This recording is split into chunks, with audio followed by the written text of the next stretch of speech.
प्रभु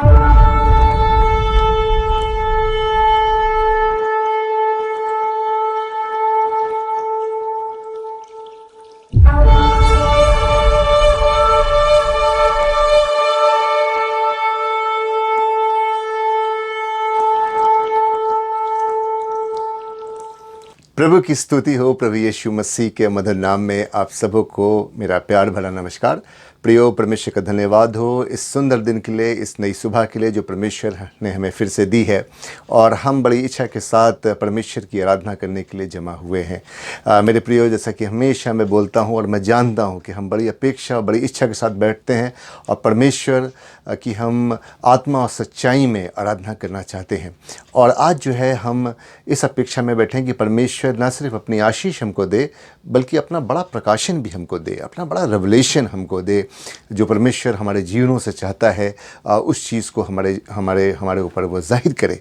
और इस बड़ी इच्छा के साथ हम आज परमेश्वर की आराधना करेंगे मेरे प्रियो। तो जितने लोग भी आज ऑनलाइन वर्शिप में सम्मिलित हैं, मैं आप सबों का स्वागत करता हूं और परमेश्वर का धन्यवाद करता हूं आपके प्रेम के लिए, आपके उत्साह के लिए। और मेरी यही प्रार्थना है कि परमेश्वर इन आराधनाओं के माध्यम से आपसे बातचीत करे, और उसके बाद जब आप वचन पढ़ते हैं, अपनी व्यक्तिगत तैयारियों को करते हैं, परमेश्वर आपको बहुतायत की आशीष दे। आपके परिवारों में, आपके बच्चों को, पति पत्नियों को, आपके कामकाज को, आपके फाइनेंसेस को, हर एक चीज़ को परमेश्वर जो है आगे बढ़ाए।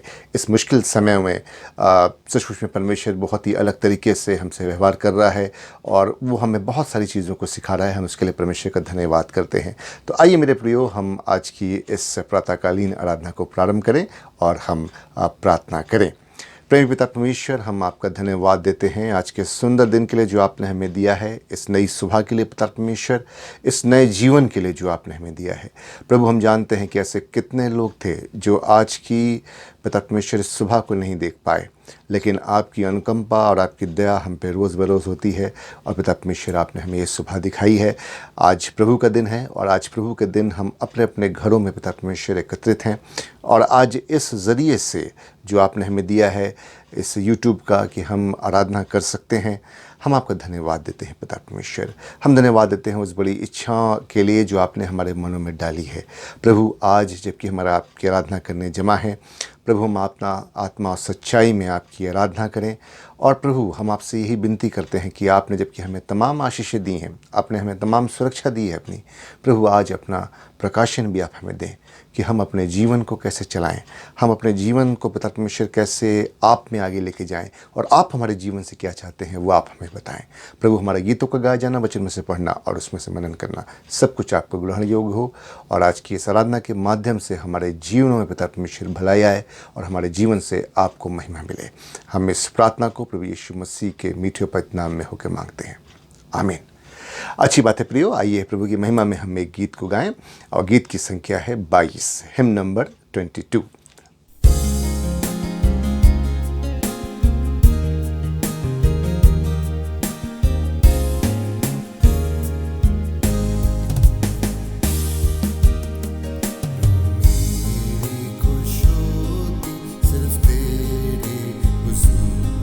मुसीबत में तू ही है आस, तू दिन में तसल्ली और रात में सुरूर, तू मेरी उम्मीद और निराश, तू भेड़ों को लेकर वहाँ जाता चौपान की जहाँ है खूब चारागाह, तो मौत की इस वादी में मैं क्यों हैरान, इस जंगल में फिरूं तन्हा, मैं क्यों तुझसे भटकूं आवारा और दूर, और जंगल में करूं फरियाद, इन आंसू और दर्द हो तकलीफ पर जरूर, सब दुश्मन तो वेंगशा, निगाह जब वो करता सफेद रिश्तेगार, क्या खुशी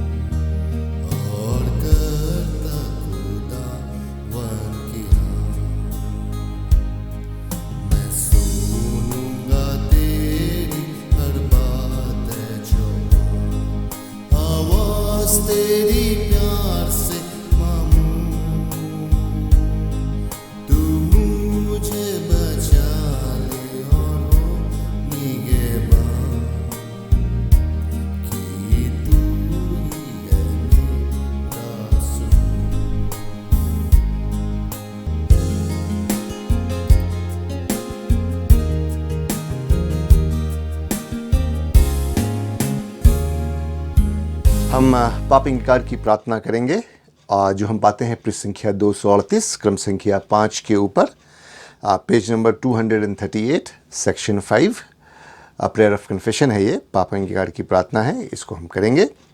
परमेश्वर ने संसार से ऐसा प्रेम किया कि उसने अपना इकलौता पुत्र यीशु ख्रीस्त दे दिया कि वो हमें पापों से बचाए, स्वर्ग में हमारे लिए निवेदन करता हो और हमें शाश्वत जीवन में पहुँचाए। इसलिए हम पश्चाताप और विश्वास के साथ अपने पापों का अंगीकार करें। हम परमेश्वर की आज्ञाओं का पालन करने का और सब मनुष्यों के साथ मेल मिलाप और प्रेम से रहने का दृढ़ निश्चय करें। कुशल मौन में रह करके हम प्रार्थना करेंगे। प्रियो,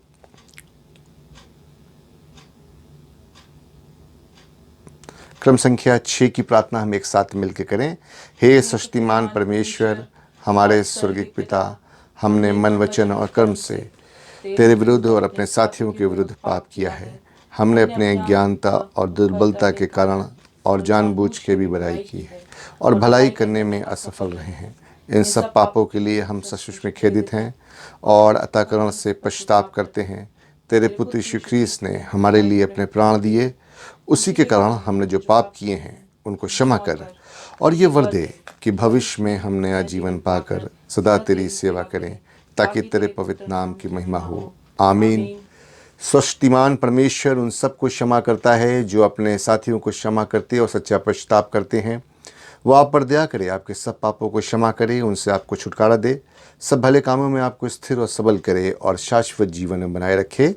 आमीन। परमेश्वर का धन्यवाद हो। जैसा प्रभु ने हमें सिखाया हम प्रार्थना करें। प्रभु की प्रार्थना एक साथ मिलकर करें। हे हमारे पिता, तू जो स्वर्ग में है, तेरा नाम पवित्र माना जाए, तेरा राज आए, तेरी इच्छा जैसे स्वर्ग में पूर्ण होती है वैसे पृथ्वी पर भी हो। हमारे दिन भर की रोटी तू आज हमें दे। हमारे अपराधों को क्षमा कर जैसे हमने अपराधियों को क्षमा किया है। हमें परीक्षा में डाल परंतु बुराई से बचा, क्योंकि राज, पराक्रम और महिमा सर्वदा तेरी है।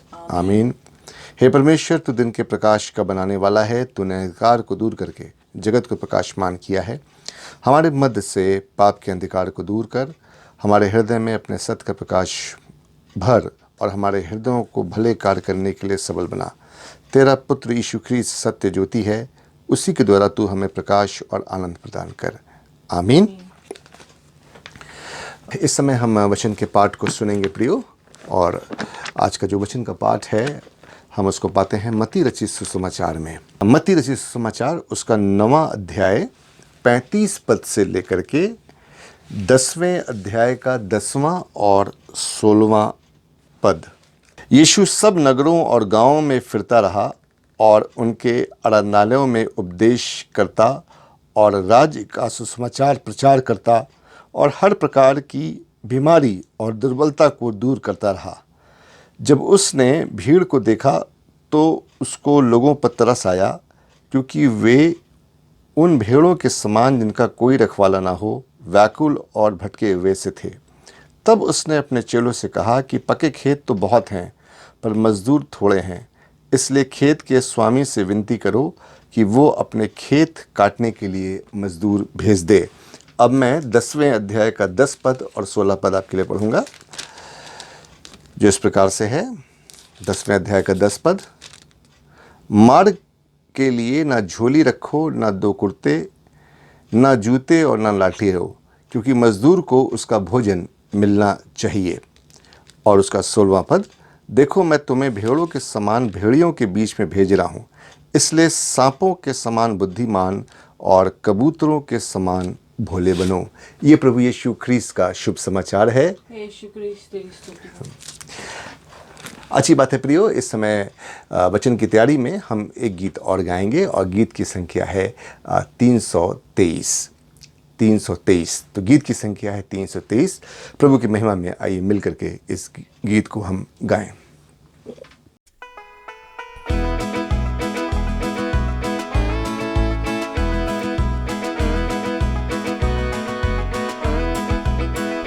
क्या तुम यीशु पास गए कि दिल हुए पाक? क्या उस सोते में साफ हुए हो जो सलीब से बहता की हो भी न जात? क्या उस सोते में साफ हुए हो? क्या तुम साफ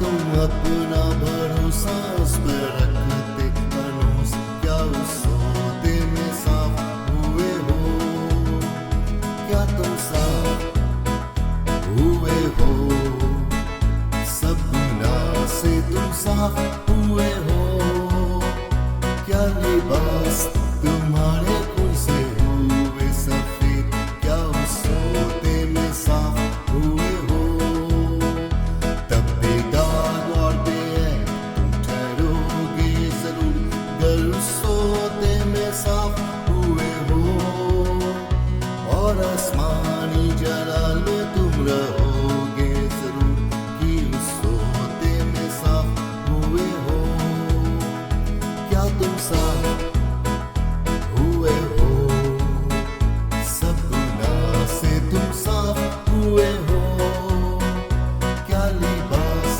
तुम्हारे खून से हुए सफेद, क्या उस सोते में साफ हुए हो।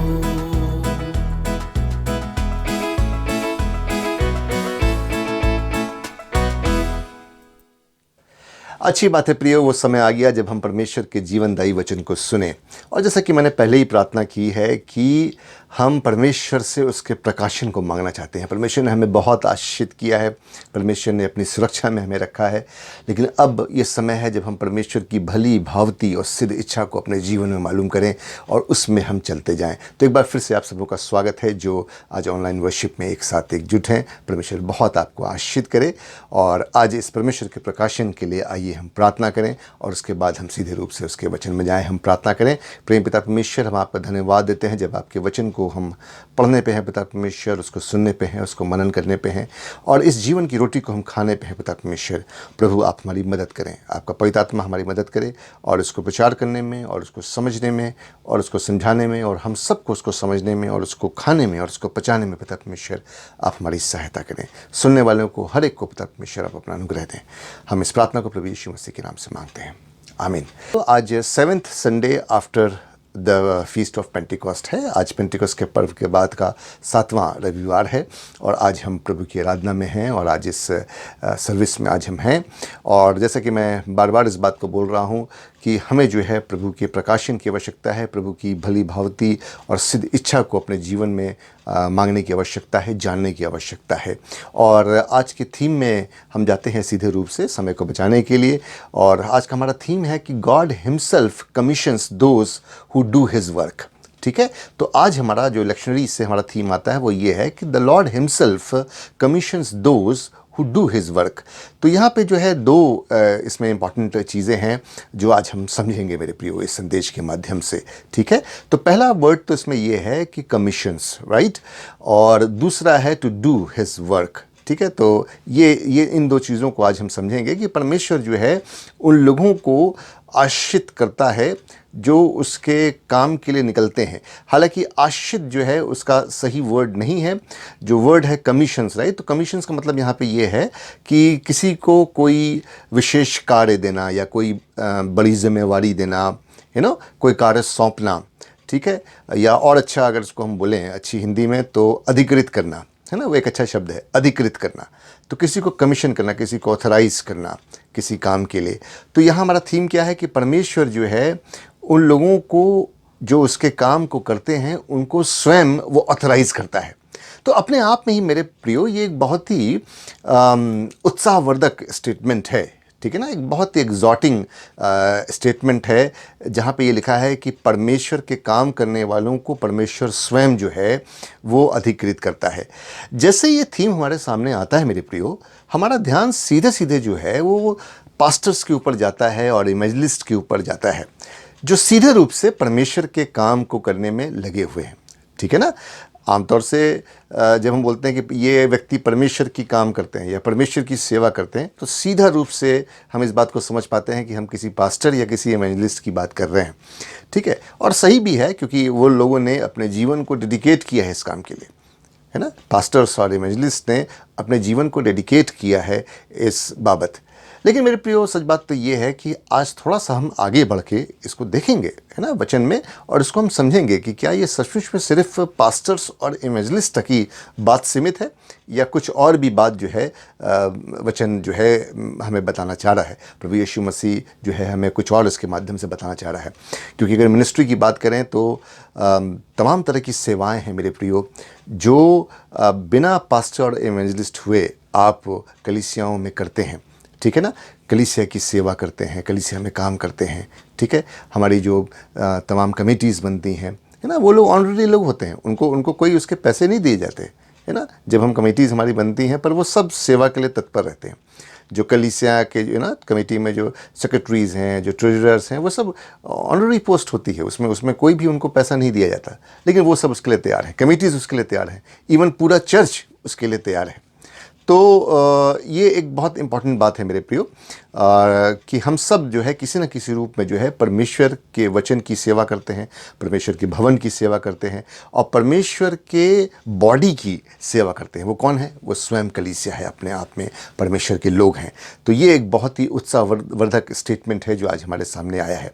लेकिन अगर अभी सिर्फ हम मिशंस की बात करें या वचन को प्रचार करने की बात करें, तो सीधे रूप से जैसे मैंने पहले बताया कि हमारा ध्यान जो है वो परमेश्वर के जो पास्टर्स हैं ना, और या जो एवेंजलिस्ट हैं उनके ऊपर जाता है। और ये जो संदेश है वो अपने आप में बहुत ही ज़्यादा जो है इवेंजिकल है, बहुत ही ज़्यादा सुसमाचार के प्रचार से और गुड न्यूज़ के प्रोक्लेमेशन से संबंधित है मेरे प्रियो। और इसलिए जो है वो तमाम लोग जो इवेंजलिस्ट और पास्टर्स हैं नहीं हैं, वो अपने आप को बिल्कुल भी हीन भावना में ना आए। हम सब जो है इस आशीष में सम्मिलित हैं। लेकिन एक बात, जब मैं इसको तैयार कर रहा था तो मैं देख रहा था कि जब भी हम कमीशन की बात करते हैं ना, हम उस कमीशन की बात नहीं कर रहे हैं जो पैसे का कमीशन या उस सेंस में इस बात को नहीं कर रहे हैं, बल्कि हम अधिकृत की होने की बात कर रहे हैं। मेरे प्रियो, जब हम कमीशन की बात करते हैं तो एक शब्द और बहुत इम्पॉर्टेंट है जो यहाँ पे अभी लक्ष्मणी में नहीं आया, लेकिन मैं सोचता कि आता तो बहुत अच्छा होता, और वो है कॉल। क्योंकि ये जो दो शब्द हैं, call and commission, they go together, ठीक है। बुलाहट और अधिकृत करना, है ना। परमेश्वर जिसको बुलाता है उसको अधिकृत करता है। तो ये बहुत इम्पॉर्टेंट है, और इसलिए मैंने समझा कि इसके बारे में भी आपको बताऊं एक सेकंड में, कि जो बुलाहट है, यदि सही बुलाहट के साथ नहीं आए हैं और किसी ने अधिकार दे दिया है, तो फिर वो काम भी जो है अच्छा नहीं होगा, ठीक है ना। इवन अगर वो प्रभु का भी काम है और बिना सच्ची बुलाहट के उस काम को करना शुरू कर दिया है, बिना अंदर से इच्छा आए उस काम को करना शुरू कर दिया है, सिर्फ इसलिए कि शायद किसी इंसान ने या किसी ऑर्गेनाइजेशन ने हमको ये अधिकृत किया है काम करने के लिए, तो भी काम सही नहीं होगा। तो इसलिए ये बहुत इंपॉर्टेंट है। तो ये थोड़ा छोटा सा एक अधूरापन है इसके अंदर, जहाँ पे कॉल शब्द नहीं आया है, लेकिन मैं इसको जोड़ दे रहा हूँ, ठीक है ना। तो बुलाहट और काम करना और अधिकृत करना, ये सारी शब्द जो हैं, ये सारी चीज़ें जो हैं बहुत इंटीग्रल पार्ट हैं आपस में इस सेंटेंस के। तो बहुत इंपॉर्टेंट है इसको समझना मेरे प्रियो। और इसकी क्या ज़रूरत है ना, जबकि हम देख रहे हैं कि परमेश्वर जो है, ये उत्साह आया हमारे पास, जो परमेश्वर के काम को करने के लिए आया है, परमेश्वर उसको खुद अधिकृत करता है। यहाँ पे इस बात को हमें समझना है मेरे प्रियो कि इससे पहले, चूँकि हम संसार में हैं और हम किसी संस्था के लिए काम करते हैं, किसी चर्च के लिए काम करते हैं, इस बात को हमें समझना है कि हमारा जो अधिकृत करना है वो जो है सबसे पहले परमेश्वर के पास से आया है। ये बहुत इंपॉर्टेंट है मेरे प्रियो, तभी जो है हमारा काम जो है वो फ्रूटफुल होगा। और ये बहुत ज़रूरी भी है मेरे प्रियो कि परमेश्वर जो है, चूँकि वो हमारा सृष्टि करता है, और इसलिए वो लोगों के लिए लोगों को तैयार करता है कि वो उनके पास जाएं, है ना। जैसे कि कलीसिया में, चर्च में उसने पास्टर्स को नियुक्त किया, कलीसिया में उसने दूसरे लोगों को भी नियुक्त किया कि वो लोगों के पास जाएं, उनकी हेल्प के लिए तैयार रहें। पास्टर उनकी हेल्प के लिए तैयार रहे, उनकी जो आत्मिक भूख और प्यास है उसको वो पूरा करे, जो सेवा है मिनिस्ट्री की अलग अलग उसको वो पूरा करे। साथ में वो परमेश्वर जो है ऐसे लोगों को तैयार करता है कि लोग जो जाएं, है ना। परमेश्वर जो है हमेशा इस कार्य में जो है संलग्न है। परमेश्वर जो है वो अपने लोगों के लिए जो है अपने फरिश्तों को जो है वो आज्ञा देता है कि वो उनकी निगरानी करें। अगर आप भजन क्रमांक 91 पढ़ेंगे तो वहाँ लिखा है ना, डेविड उस बात को बोलता है कि you will give command, you will instruct your angels concerning me, है ना, कि तू जो है अपने फरिश्तों को जो है मेरे निमित्त आज्ञा देगा। कुछ एक बाइबल का ट्रांसलेशन बड़ा अच्छा जहाँ लिखा है कि you will charge your angel, है ना, कंसर्निंग मी। और जबकि आज हम कमीशन की बात कर रहे हैं, परमेश्वर के काम करने की बात कर रहे हैं, तो ऑफ कोर्स परमेश्वर के क्या काम है उसको हम आगे समझेंगे, लेकिन इस बात को हम समझें मेरे प्रियो कि यहाँ पे परमेश्वर जो है वो लोगों को भेजने की भी बात कर रहा है। जो लोग परमेश्वर का स्वाद चख चुके हैं, उसके उद्धार का स्वाद चख चुके हैं, अब परमेश्वर जो है उनको दूसरे लोगों के पास भेज रहा है जिन्होंने उस स्वाद को नहीं चखा है। और इसका सबसे अच्छा उदाहरण जो है हम देखते हैं उत्पत्ति की किताब, उसका 3 अध्याय, उसके 9वें पद में, जेनेसिस चैप्टर 3 वर्स 9, जहाँ पे हम देखते हैं कि परमेश्वर जो है वो मनुष्य को ढूंढता हुआ आया अदन के बगीचे में। वो आदम को ढूंढता हुआ आया। जब आदम जो है वो अपने पाप में लिप्त हो गया, या ऐसे बोलें कि वो अपने पाप में फंस गया और उसने आज्ञाकारिता का पाप कर दिया, परमेश्वर उसको ढूंढते हुआ आया। जब आदम का रिलेशनशिप परमेश्वर से टूट गया तो परमेश्वर उसको ढूंढता हुआ आया, ठीक है, और उसने जो है उसके लिए तुरंत वहाँ पे उपाय निकाला और उसने जो है आदम को जो है एक वस्त्र दे करके जो है उसकी नग्नता को जो है उसने छुपाया। तो एक बहुत ही अच्छा उदाहरण मेरे प्रियो ये हम पाते हैं परमेश्वर के वचन में इस तरीके से। आगे हम देखते हैं, यदि आप पूरे बाइबल में इसको देखें तो परमेश्वर ने तमाम समय समय पे अपने तरीके से लोगों को चुना ताकि वो उनको लोगों के पास भेजें। उसने राष्ट्र को चुना, उसने इज़राइल राष्ट्र को चुना कि उस राष्ट्र के माध्यम से परमेश्वर का प्रेम, उसकी सामर्थ, उसका छुटकारा जो है तमाम दूसरे राष्ट्रों में बताया जाए। उसने जो है अब्राहम को चुना, उसने मूसा को चुना, तमाम नबियों को चुना और उन सब को जो है अपना एक काम दिया और उनसे ये बोला कि इस काम को तुम दूसरे लोगों में, सारे लोगों में जिनको नहीं पता है, उनके बीच में तुम इसको फैला दो। और उसके बाद हम एक बहुत अच्छे उदाहरण को देखते हैं स्वयं प्रभु यीशु मसीह का। और जब प्रभु यीशु मसीह इस दुनिया में आए तो उन्होंने भी जो है यही काम किया मेरे प्रियो। और अभी जो सेक्शन हमने पढ़ा है 9वें अध्याय में 37 और 38 पद में यीशु मसीह ने यही बात बोला अपने चेलों से कि देखो, खेत तो बहुत पके हुए हैं लेकिन मजदूर थोड़े हैं।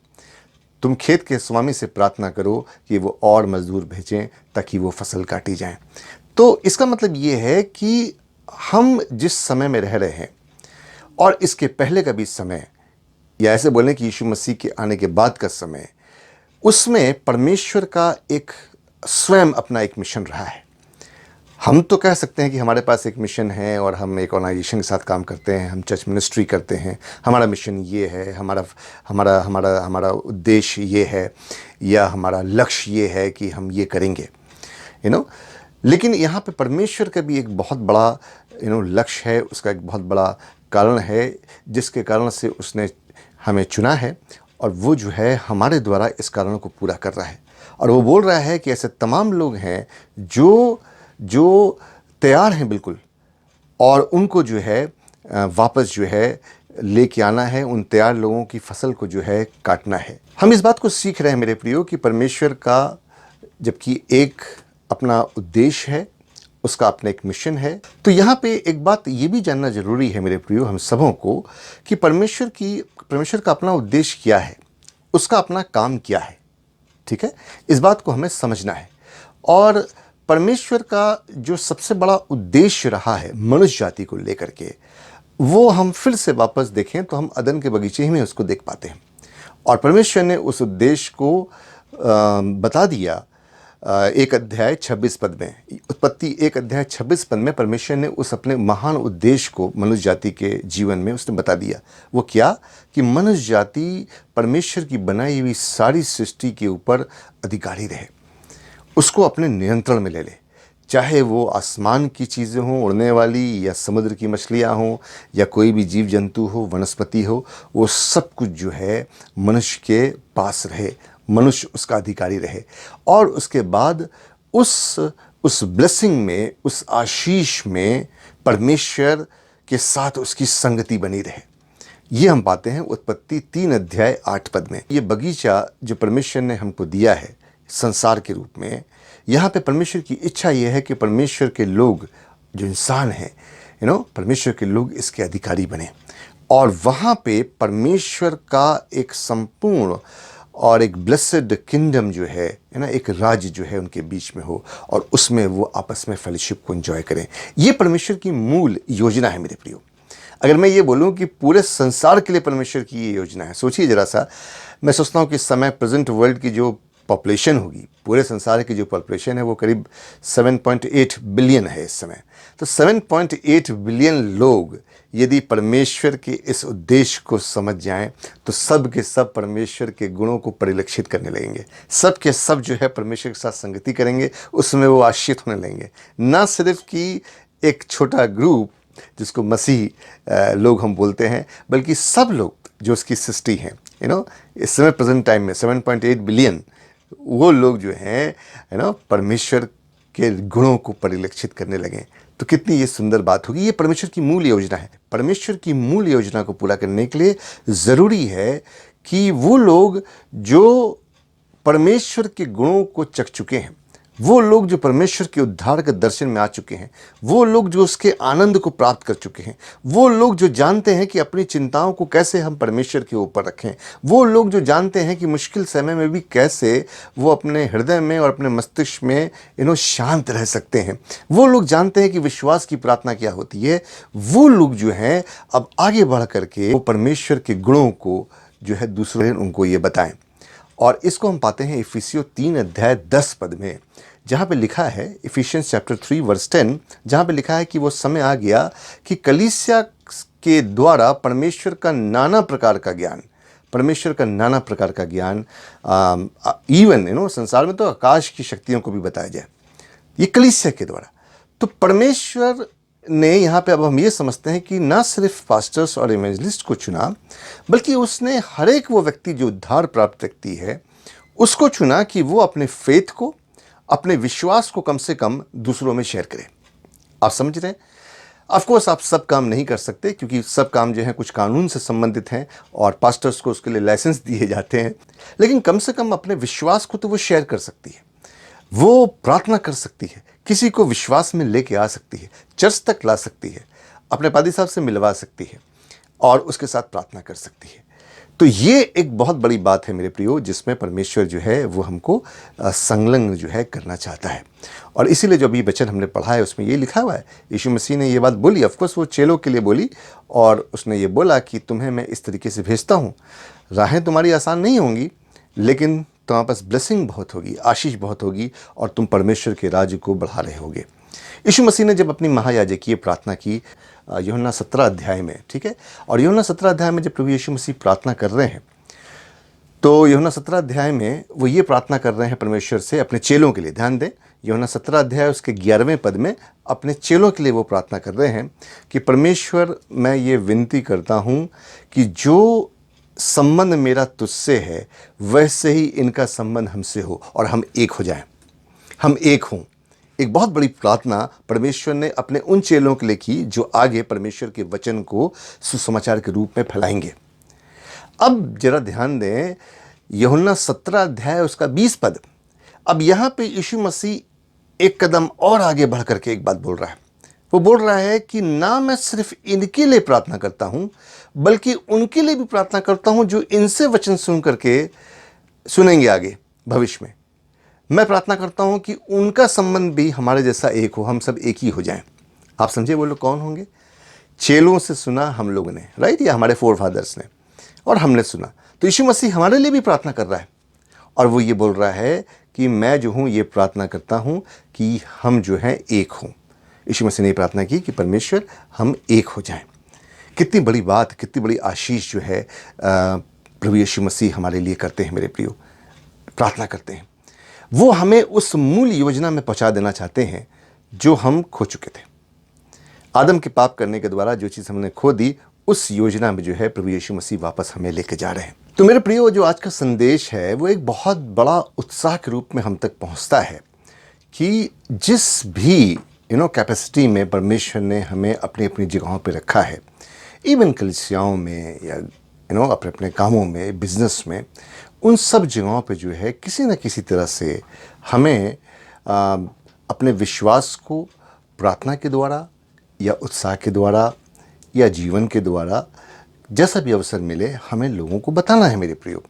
और इस तरह से जो है हम जो है परमेश्वर के उस बड़े काम में अपने आप को संलग्न रखने पाएंगे। और इसके लिए इसकी जो आशीष है वो स्वयं हमें परमेश्वर से मिलेगी। और ये कलीसिया से जो है ये अपेक्षा इसकी रखी जाती है। यहाँ पे जो है, जबकि मैंने इफिसियों 3 अध्याय 10 पद पढ़ा अभी, कि ये कलीसिया के द्वारा, ये कलीसिया की जिम्मेवारी है। अब ये पूरी कलीसिया की जिम्मेवारी है कि परमेश्वर के नाना प्रकार के ज्ञान को जो है वो अपने संसार में जिसमें वो रहती है उसमें जो है वो फैलाए, उसमें वो परिलक्षित करे। तो ये बहुत बड़ी आशीष है। और परमेश्वर से तमाम अवसर हमें देता है मेरे प्रियो, अपनी अपनी जगहों पे, अपने अपने कामों में, जहाँ पे हम लोगों को परमेश्वर के इन गुणों से परिचय करा सकते हैं मेरे प्रियो। ठीक है, हम उनके साथ प्रार्थना कर सकते हैं, हम जो है किसी भी तरह से जो है हम उनको शेयर कर सकते हैं। ये एक बहुत इम्पॉर्टेंट है। और आज के इस संदेश में परमेश्वर जैसे यशायाह नबी से पूछता है, यशायाह नबी उसका 6वां अध्याय 8वां पद, वहाँ पूछता है कि कौन जाएगा मेरे लिए, किसको मैं भेजूं? तो आपका उत्तर ये होना चाहिए कि हाँ प्रभु, मैं तैयार हूँ, मैं जाऊँगा, है ना, मैं जाऊँगा। तो ये एक बहुत इम्पॉर्टेंट बात है। ये सिर्फ मिनिस्ट्री के लिए नहीं है। यदि आपको मिनिस्ट्री के लिए, सेवकाई के लिए चैलेंज मिल रहा है तो बहुत अच्छी बात है। और अगर मिनिस्ट्री के लिए मैं आपको चैलेंज नहीं कर रहा हूँ तो मैं आपको सिंपली जो आप काम कर रहे हैं उसको करते हुए परमेश्वर के गुणों को परिलक्षित करने की सिर्फ बात कर रहा हूँ। ठीक है, मैं ये नहीं कह रहा कि आप सब कुछ छोड़ करके परमेश्वर के कार्य के लिए निकल जाइए। नहीं, सबको परमेश्वर ने वो मिनिस्ट्री नहीं दी है, सबको परमेश्वर ने वो जीवन नहीं दिया है ना, सबका बोझ उस तरह से नहीं है। लेकिन अपेक्षा सबसे एक है जो कॉमन है, चाहे वो प्रीस्ट हो, चाहे वो एवेंजलिस्ट हो, और चाहे वो लेटी हो, है ना, चर्च के लोग हो, कलीसिया हो। उससे अपेक्षा सिर्फ एक है कि वो कैसे भी जो है वो परमेश्वर के गुणों को लोगों के सामने परिलक्षित करें। इस परमेश्वर का परिचय, प्रभु यीशु मसीह के उद्धार का परिचय जो है लोगों से कराएं, और उनको जो है प्रभु के उद्धार के दर्शन में लेके आएं, परमेश्वर के उद्धार के दर्शन में लेके आएं। मेरे प्रियो, ऐसे तमाम लोग पड़े हैं जो भक्त लोग हैं मेरे प्रियो, और वो जो है सब कुछ करने के लिए तैयार है और सब कुछ वो करते हैं, पर उद्धार का कोई भी आश्वासन उनके जीवन में नहीं है। उनके जीवन में उद्धार का आश्वासन नहीं है। सब कुछ करने के बाद भी उनका जो मिलाप है वो उनके परमेश्वर से नहीं हुआ है मेरे प्रियो। ये अवसर है हमारे लिए कि हम परमेश्वर से उनके मिलाप को करवाएं। ठीक है, तो ये कलीसिया की एक बहुत बड़ी जिम्मेवारी है, और ये कलीसिया से इस बात की अपेक्षा रखी जाती है। तो परमेश्वर आप सबों को इस माध्यम से, इस वचन के माध्यम से आशीष करे। जिस क्षेत्र में भी आप हैं उस क्षेत्र में जो है आप परमेश्वर के वचन को जो है आगे फैलाएं, उसको बढ़ाएं, और जो है बहुतों को प्रभु के उद्धार के दर्शन में लेके आएँ, और उनको जो है आप अनंत मृत्यु से आप उनको बचा लें, और आप जो है उनको मोक्ष का, उनको उद्धार का, उनको आनंद का, उनको छुटकारे का जो है एक्सपीरियंस जो है वो करवा दें, उनका अनुभव जो है आप उनको करवाने पाएँ। तो परमेश्वर आप सबों को, इस कलीसिया को, इन कलीसियाओं को, जो तमाम हमारे लाल गिरजी की कलीसिया है, और सर मेरी चर्च की कलीसिया है, और तमाम दीगर कलीसियाएँ, मुझे मालूम है बहुत सारी कलीसिया के लोग जो हैं इन संदेशों को सुनते हैं। परमेश्वर आप सबों को इन संदेशों के माध्यम से आशीषित करे, अनुग्रहित करे, आपके चर्चेज़ में आपको आशीषित करे, और आप जो है इसमें अनुग्रहित होने पाएँ। तो आइए हम प्रार्थना करें, अपने सरों को प्रार्थना में झुकाएं, और हम इन चीज़ों को अपने जीवन में लेने का प्रयत्न करें। प्रेम पिता परमेश्वर, हम आपका धन्यवाद देते हैं जो वचन अभी हमने सुना है, इस वचन को हमारे जीवनों पे आप अनुग्रहित करें। और पिता परमेश्वर, जबकि आपने एक बहुत बड़ा चुनौती हमको दी है, एक ड्यूटी हमको दी है प्रभु, हम सबों को, ना सिर्फ पास्टर्स और इवेंजलिस्ट को, बल्कि कलीसिया के हर एक सदस्य को प्रभु इस सुसमाचार को हम आगे लेके जाएं, और इस सुसमाचार के माध्यम से आपके उद्धार के दर्शन में तमाम लोगों को लेके आएँ, बहुतों को लेके आएँ, ताकि उनके जीवन ही बच सकें, और वो सब प्रभु के जन हो सकें, और वो सब आपकी मूल योजना में आएँ, जहाँ पे फिर से मिल करके हमारी आपसे वही संगति हो जो अदन के बगीचे में आपकी आदम के साथ थी। आपकी स्तुति करते हैं, आपके नाम को धन करते हैं, प्रभु यीशु मसीह के नाम से इस प्रार्थना को मांगते हैं, आमीन। प्रियो, इस समय हम अपने विश्वास वचन को बोलेंगे, जो हम पाते हैं पृष्ठ संख्या 247 के ऊपर। प्रेरितों का विश्वास वचन, पृष्ठ संख्या 247, पेज नंबर 247। मैं शक्तिमान पिता, स्वर्ग और पृथ्वी के सृष्टिकर्ता और परमेश्वर पर विश्वास करता हूँ। मैं इसके इकलौते पुत्र हमारे प्रभु यीशु ख्रीस्त पर विश्वास करता हूँ। वो पवित्र आत्मा की सामर्थ्य से गर्भ में आया और कुमारी मरियम से जन्मा। उसने पुन्तियुस पिलातुस के शासन में दुख भोगा। वो क्रूस पर चढ़ाया गया, मारा और गाड़ा गया और मृतकों के लोक में उतरा। तीसरे दिन वो जी उठा और वह स्वर्ग पर चढ़ गया और पिता की दाहिनी ओर विराजमान है।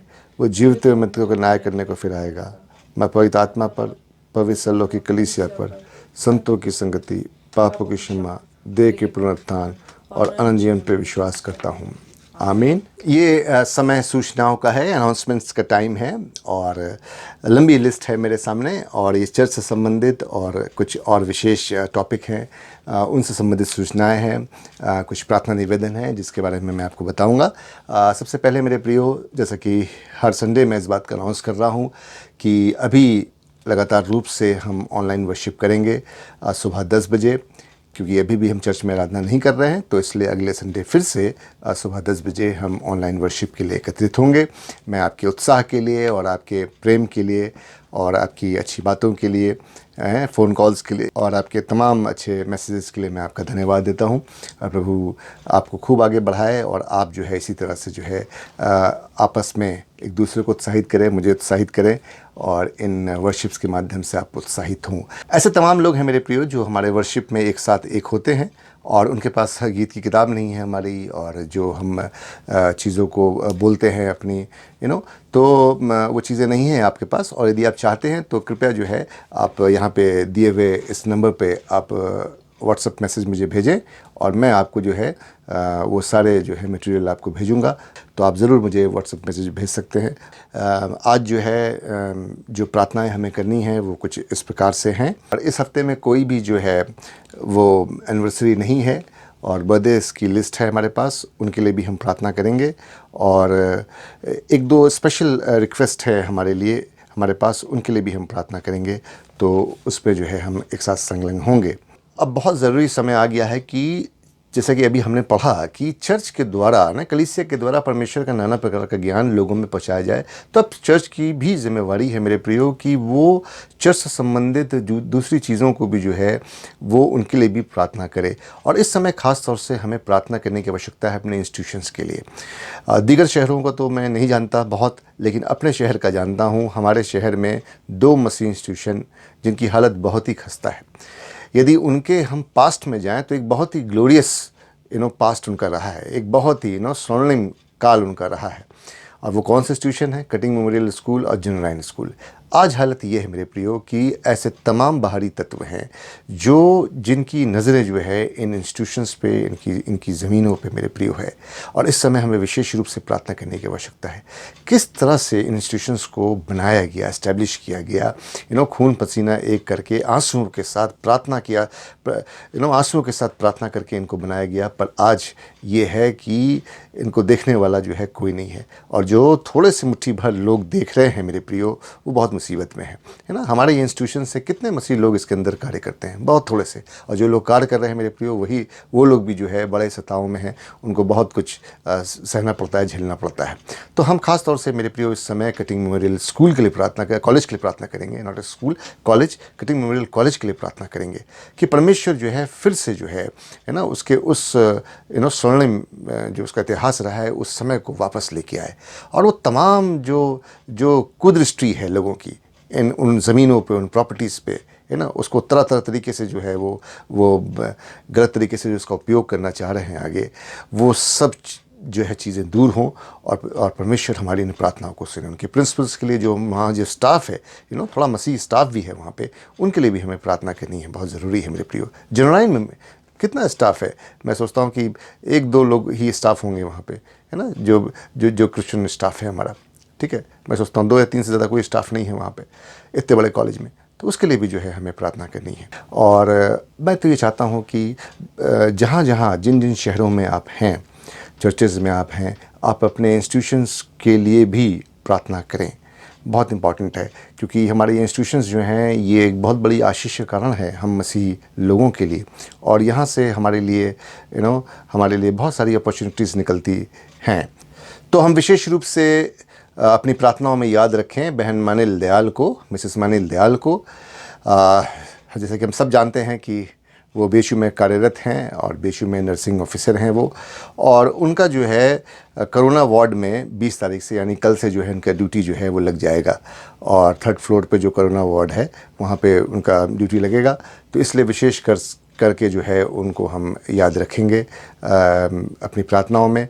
और मैं सोचता हूँ कि उस पूरे फ्लोर पे हमारी जो हैं मिसेस अमिता पॉल भी हैं उस फ्लोर पे, और भाई बंसदेव की भी पत्नी जो हैं उसी फ्लोर पे हैं। तो उन सब को भी हम याद रखेंगे अपनी प्रार्थनाओं में कि वो जो है किसी भी तरह से जो है उनको कोई भी संक्रमण ना हो और वो सुरक्षित रहें। एक प्रार्थना निवेदन आई है मेरे पास कानपुर से, है ना, कानपुर से मेरे पास प्रार्थना निवेदन आई है। ये भाई आशीष प्रसाद हैं, और भाई आशीष प्रसाद जो हैं उनको एक सिकनेस है, उनको एक रोग है जिसके बारे में जो है बताया गया है, और वो चाहते हैं कि उनके लिए प्रार्थना की जाए। तो मैंने भाई आशीष प्रसाद को कभी नहीं देखा, लेकिन ये चूँकि वो इस कार्यक्रम के माध्यम से वो हमको देखते हैं, तो मैं विश्वास करता हूँ कि अभी भी वो हमें देख रहे हैं। तो हम प्रार्थना करते हैं कि परमेश्वर जो है वो आपको पूरी तरह से चंगाई दे, और आपको जो है वो जो भी आपका रोग है ना, प्रभु के सामने वो बड़ा नहीं है। प्रभु का हाथ सबसे बड़ा है, और जो हमें हर तरह की चंगाई देता है।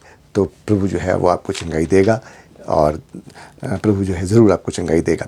तो इस समय जो है हम प्रार्थना करेंगे ख़ास तौर से बर्थडेज़ के लिए। और मैं बर्थडेज़ की लिस्ट आपको बता दूं, पिछले हफ्ते में 2 बर्थडेज़ थे जो मिस हो गए, उनके बारे में आपको बताना चाहता हूं। 15 जुलाई को भाई मोहित फिलिप्स ने आगरा में अपने बर्थडे को मनाया, और मिसेस वंदना वेल्स ने भी 16 जुलाई को जो है अपने बर्थडे को मनाया। तो I wish you all a very happy birthday. और 20 तारीख को यानी कि कल प्रियंका रंजन जी, और उसके बाद स्मृति इनिस दयाल भी 20 तारीख को यानी कि कल अपने बर्थडे को मनाएंगी, और हिमांशु बेंजामिन 21 तारीख को, और फिर 22 तारीख को संदीप सामिलाल जी, और 22 तारीख को ही दीपशिखा डैनियल जी, और उसके बाद शिवा मिश्रा भी 22 तारीख को, और आर्शिया नॉर्थ 23 तारीख को, और मिलिशा पॉल 25 तारीख को, और नवीन कुमार भी 25 तारीख को अपने बर्थडे को मनाएंगे। तो प्रभु जो है आप सबों को बहुतायत की आशीष दे, और प्रभु जो है अपने काम में जो है आपको आगे बढ़ाए, और आपको जिस भी आप क्षेत्र में हैं प्रभु आपको आशीष दे। तो आइए हम आप सबों के लिए प्रार्थना करें। प्रेम पिता परमेश्वर, हम प्रार्थना करते हैं प्रभु इस समय जीवन के वरदान के लिए, उपहार के लिए जो आप हमें देते हैं, और हम धन्यवाद देते हैं पिता परमेश्वर भाई मोहित फिलिप के लिए, मिसेस वंदना वेल्स के लिए जिन्होंने पिछले हफ्ते अपने बर्थडे को मनाया। प्रभु आप अपनी तमाम आशीष उनको दें पिता परमेश्वर, और अपने क्षेत्रों में उनको आप आगे बढ़ाएं, उनके परिवारों में उनको आप पिता परमेश्वर आगे बढ़ाएं, और हर शैतान की योजना से आप उनको दूर रखें। यही प्रार्थना पिता परमेश्वर में प्रियंका रंजन के लिए, स्मृति इनिस दयाल के लिए, Himanshu Benjamin, Sandeep Samilal, Shiva Mishra, Arshia North, Milisha Paul, Naveen Kumar, Deepshikha David के लिए, डैनियल के लिए मैं प्रार्थना करता हूँ पिता परमेश्वर। प्रभु आप इन सबों के साथ हों पिता परमेश्वर, अपने अपने क्षेत्रों में आशीषित करें, इनकी प्रार्थनाओं को सुने, और अपने जीवन में पिता परमेश्वर ये आपको महिमान्वित होने देखता पाएँ, और पिता परमेश्वर ये आप में आशीषित होने पाएँ, और पिता परमेश्वर ये आप में सदैव पिता परमेश्वर आशीषित रहें। आप पिता परमेश्वर इन सबों को पिता परमेश्वर आशीषित करें, इनकी प्रार्थनाओं को सुनें, इनको आपके लहू में ढांपते हैं। प्रभु हम अपनी बहन मानिल को पिता परमेश्वर आपके लहू में ढांपते हैं, जबकि कोरोना वार्ड में उसकी ड्यूटी लगी है पिता परमेश्वर कल से। प्रभु आप उसके साथ हों, और पिता परमेश्वर उनको हर तरह के संक्रमण से पिता परमेश्वर आप बचाएं। ऐसे तमाम नर्सेस पिता परमेश्वर, मिसेस अमिता पॉल और भाई बंसदेव की पत्नी, प्रभु आप उन सबको भी पिता परमेश्वर आप संक्रमण से बचाएं पिता परमेश्वर, सहायता करें पिता परमेश्वर। प्रभु हम भाई आशीष प्रसाद के लिए प्रार्थना करते हैं, जो कानपुर से प्रेयर रिक्वेस्ट आई है हमारे पास। प्रभु जो भी पिता परमेश्वर उनको समस्या है वो आप जानते हैं पिता परमेश्वर, जो भी पिता परमेश्वर रोग है वो आप जानते हैं। प्रभु आप उसको छुएं पिता परमेश्वर। बड़े विश्वास में उसने पिता परमेश्वर ये प्रार्थना भिजवाई है प्रभु, जबकि कलीसिया उसके साथ मिल के प्रार्थना कर रही है। होने दें पिता परमेश्वर कि हम सब की प्रार्थना पिता परमेश्वर आप सुने पिता परमेश्वर, उस भाई को पूरी तरह चंगाई दें और उसका विश्वास पिता परमेश्वर आप में दृढ़ हो। सहायता करें पिता परमेश्वर, मदद करें। हम पिता परमेश्वर अपने इंस्टीट्यूशंस के लिए प्रार्थना करते हैं। प्रभु आप इन विद्यालयों पे पिता परमेश्वर अपनी कृपा दृष्टि बनाएं। जिन आंसुओं के साथ पिता परमेश्वर, जिन पिता परमेश्वर खून पसीने को एक करके और बड़े बोझ के साथ इन इंस्टीट्यूशंस को बनाया गया था, प्रभु उस महिमा को आप वापस लेके आएँ। सारी कन्फ्यूजन्स को आप दूर करें और पिता परमेश्वर इंस्टीट्यूशंस को, इनके प्रिंसिपल्स को पिता परमेश्वर हम आपके लहू में ढांपते हैं पिता परमेश्वर। और प्रभु आप उनके साथ हों और ये विद्यालय पिता परमेश्वर फिर से चमकने पाएँ। हम पिता परमेश्वर सब कुछ आपसे मांगा है और जो नहीं मांगा पिता परमेश्वर वो सब कुछ आप देंगे। इस भयंकर महामारी से पिता परमेश्वर हम सबों को आपने अभी तक बचाया है, हम आपका धन्यवाद देते हैं। आपका लहू में पिता परमेश्वर पूरी कलीसिया को, एक एक बच्चे को, एक एक बुजुर्ग को, एक एक दंपत्ति को, अपने आप को, सबको पिता परमेश्वर हम ढांपते हैं। प्रभु आपकी चंगाई में हम बने रहें और आपकी महिमा पिता परमेश्वर हम करते रहें और पिता परमेश्वर आपके बड़े काम को पिता परमेश्वर हम देखते रहें। हम आपकी स्तुति करते हैं, आपके नाम को हम धन कहते हैं। प्रभु जब हम आगे फिर मिलते हैं तो पिता परमेश्वर फिर से बड़े उत्साह के साथ हम वापस मिलने पाएँ पिता परमेश्वर और आप में हम अनुग्रहित होने पाएँ। हम इस प्रार्थना को प्रभु यीशु मसीह के मीठे पवित्र नाम में होकर मांगते हैं, आमीन। अच्छी बात है प्रियो, आप सबों का साथ और आप सबों का उत्साह, आप सबों के मैसेज, उसके लिए बहुत बहुत धन्यवाद। चैनल को लाइक करना, शेयर करना, सब्सक्राइब करना ना भूलें, जो आप लगातार रूप से कर भी रहे हैं और बहुत अच्छी बात है, क्योंकि इस तरह के चैनल्स को मेरे प्रियो बहुत सारे लोग नहीं देखते ना। अगर ये टेक चैनल होता या फूड चैनल होता या इस तरह का कोई चैनल होता, म्यूज़िक चैनल होता, तो बहुत सारे लोग जो है इसको देखने वाले हैं और इस पर जो है आगे बहुत तेज़ी से बढ़ने वाला है। लेकिन फिर भी जो है मैं कम से कम इस बात का धन्यवादित हूँ कि जो बड़ा काम है ना, जो बड़ी इच्छा रख के मैंने इसको शुरू किया था, कम से कम उन तक मैं पहुंच पा रहा हूं। अपनी कलीसियाओं तक मैं ज़रूर जो है इस चैनल के माध्यम से पहुंचना पा रहा हूं। ये एक बहुत बड़ी आशीष की बात है और बाहर से भी बहुत सारे लोग मुझे मिले हैं। प्रभु आप सबों को बहुतायत के आशीषित करें। अगले संडे फिर से हम सुबह 10 बजे मिलेंगे, तो प्रभु आप सबों को आशीषित करें। एक छोटी प्रार्थना मैं आपके लिए करूंगा, उसके बाद हम आशीर्वचन ग्रहण करेंगे। आइए हम प्रार्थना करें। प्रिय पिता परमेश्वर, मैं धन्यवाद देता हूं तमाम लोगों के लिए जो आज ऑनलाइन वर्शिप में एक साथ एकजुट हुए। प्रभु आप इन सबों को बहुतायत की आशीष दें, इनके परिवारों में, बच्चों को पिता परमेश्वर, बुजुर्गों को, इनके काम में पिता परमेश्वर, इनके बिजनेस में, और पिता परमेश्वर अपने लहू में इन परिवारों को आप ढांप के रखें पिता परमेश्वर और सहायता करें पिता परमेश्वर। होने दें पिता परमेश्वर कि ये परिवार, ये लोग पिता परमेश्वर आप में अनुग्रहित रहें और आप में आशीषित रहें और आप में हमेशा पिता परमेश्वर ये महिमा पाएँ। पिता परमेश्वर इस पूरे हफ्ते आप हमें सुरक्षित रखें। अपने नियत कामों को करने के बाद हम अगले संडे जबकि फिर से पिता परमेश्वर आराधना में शरीक होते हैं, एक नई आत्मा के साथ, नए चैलेंज के साथ पिता परमेश्वर उसको एक्सेप्ट करने के लिए, नई आशीषों के साथ पिता परमेश्वर हम सबों को आप अनुग्रहित करते हुए अपने इस आराधना में पिता परमेश्वर आप सम्मिलित कराएं। हम यहाँ से पिता परमेश्वर आपके नाम को लेके जाते हैं। प्रार्थना को प्रभु यीशु मसीह के मीठे पवित्र नाम के मांगते हैं, आमीन। आशीर्वचन ग्रहण करें। अब परमेश्वर की शांति जो सारी समझ से परे है, परमेश्वर के उसके पुत्र हमारे प्रभु यीशु ख्रीस्त के ज्ञान और प्रेम में आपके हृदय, उसके विचारों को सुरक्षित रखे। अब सर्वशक्तिमान परमेश्वर पिता, पुत्र, पवित्र आत्मा की आशीष आप पर हो और आपके परिवारों पे हो, बच्चों पे हो, आपके बुजुर्गों पे हो, पति पत्नियों पे हो, आपके कामकाज पे, आपके पैसे कौड़ी, आपके बिजनेस और आपके स्वास्थ्य पे और संपूर्ण जीवन पे हो और सदा सर्वदा काल तक होती रहे। शांति से पूर्ण होकर जाएं, प्रभु से प्रेम करें और उसकी सेवा करें ख्रीस्त यीशु के नाम में, आमीन। अब रुखसत कर खुदावंदा, हम सब पर बरकत तू बरसा, हर सब कसूरों को माफ कर, सीलों को कलाम से साफ, हम सब के सब हैं गुनहगार, पर वज़ल तेरा है दरकार। अब बंदगी कबूल कर ले और रुखसत कर सलामती से, आमीन। जय मसीह की।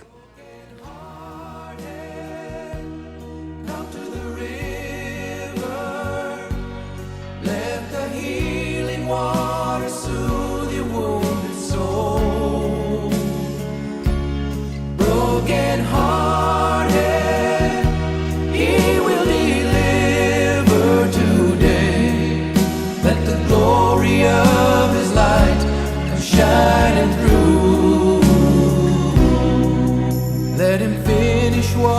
morning star.